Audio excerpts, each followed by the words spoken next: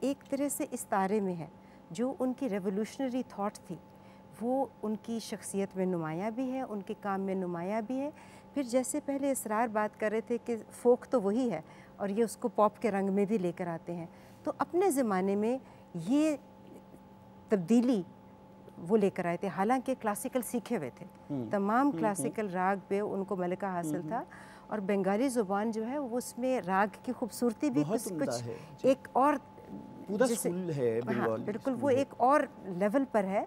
تو انہوں نے اس اسکول کے اندر تعلیم پا کر اس کو عام آدمی تک پیغام پہنچانے کے لیے ایک ریفارمر کی تھاٹ اپنی شاعری, تو میں سمجھتی کہ ان کے کام میں ساری چیزیں بیک وقت موجود ہیں, کہ شاعری کا ہونا, لکھنا, موسیقی کی کمپوزیشن کے اندر ایک ریولوشن لے کر آنا, ہر کام میں وہ ایک تبدیلی لے کر آئے, اور مثبت تبدیلی, وہ تبدیلی جو عام آدمی تک جائے اور تضحیق کیے بغیر ماضی کی اور تضحیق کیے بغیر کلاسیکل کی. اچھا, یہ جو دور ہے جو ہم دیکھتے ہیں جب 20ویں صدی کا آغاز ہے, اس میں ہم دیکھتے ہیں کہ جنوبی ہندوستان میں بھی اور شمالی ہندوستان میں, برصغیر پاک و ہند میں, بین الاقوامی سطح کے 2 فلسفی شاعر ہیں.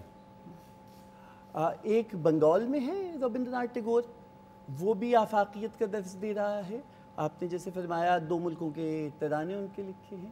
اور پھر شمالی ہندوستان میں ہم دیکھ رہے ہیں ایک اور فلسفی ہے کہ جس کو ایران والے اقبال لاہوری کہتے ہیں, ترکی والے علامہ اقبال کہتے ہیں, افغانستان میں ان کا شہرہ ہے, اور سارے جہاں سے اچھا ہندوستان ہمارا. جرمنی میں بھی یہ دونوں کا اور ایک ہی ٹائم فریم ہے.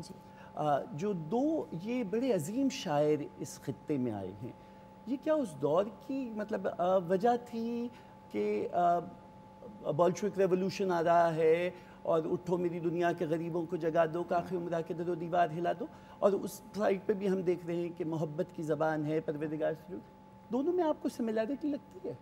ایکچولی اس میں آپ 2 ایک لوگ اور شامل کر لیجئے, ایک اس میں جمال الدین افغانی کو شامل کیجئے اور ایک اس میں سعید حلیم پاشا کو کیجئے.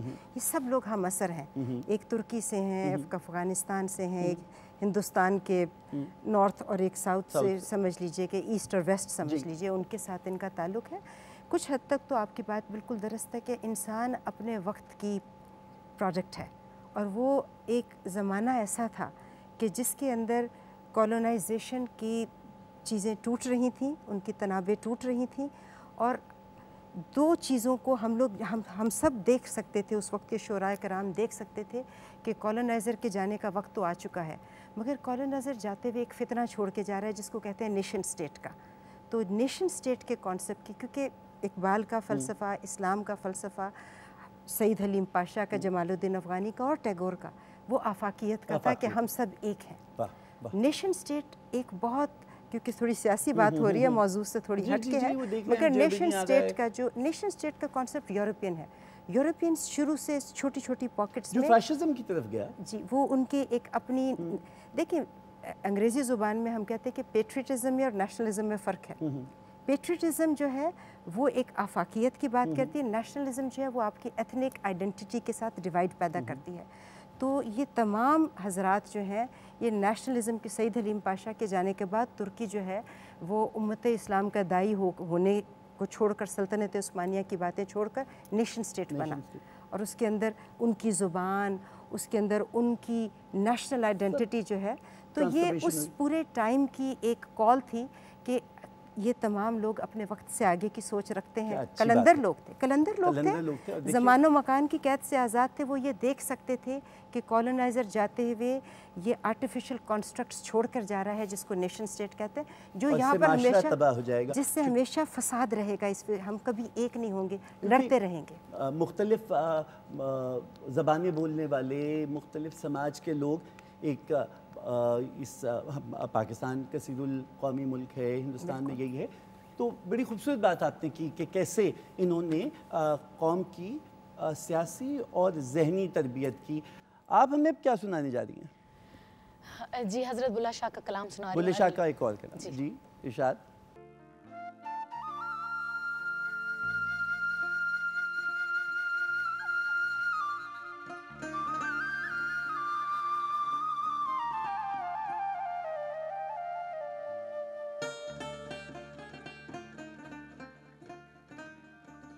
ਬੁੱਲੇ ਨੂੰ ਲੋਕ ਮੱਤੀ ਦਿੰਦੇ ਬੁੱਲਿਆ ਤੂੰ ਜਾ ਬਾਹ ਵਿੱਚ ਮਸੀਹ ਬੁੱਲੇ ਸ਼ਾਹ ਫਰਮਾਤੇ ਕਿ ਵਿੱਚ ਮਸੀਤਾਂ ਕੀ ਕੁਝ ਹੁੰਦਾ ਜੇ ਦਿਲੋਂ ਨਮਾਜ਼ ਨਾ ਨੀਤ ਬਾਰੋ ਪਾਕ ਕਰੇ ਕੀ ਹੁੰਦਾ ਬਾਰੋ ਪਾਕ ਕਰੇ ਕੀ ਹੁੰਦਾ ਜੇ ਅੰਦਰੋਂ ਨ ਗਈ ਪਲੀਤੀ ਬਿਨ ਮੁਰਸ਼ਿਦ ਕਾਮਿਲ ਬੁਲਿਆ ਤੇਡੀਏ ਵੇ ਗਈ ਇਬਾਦਤ ਕੀਤੀ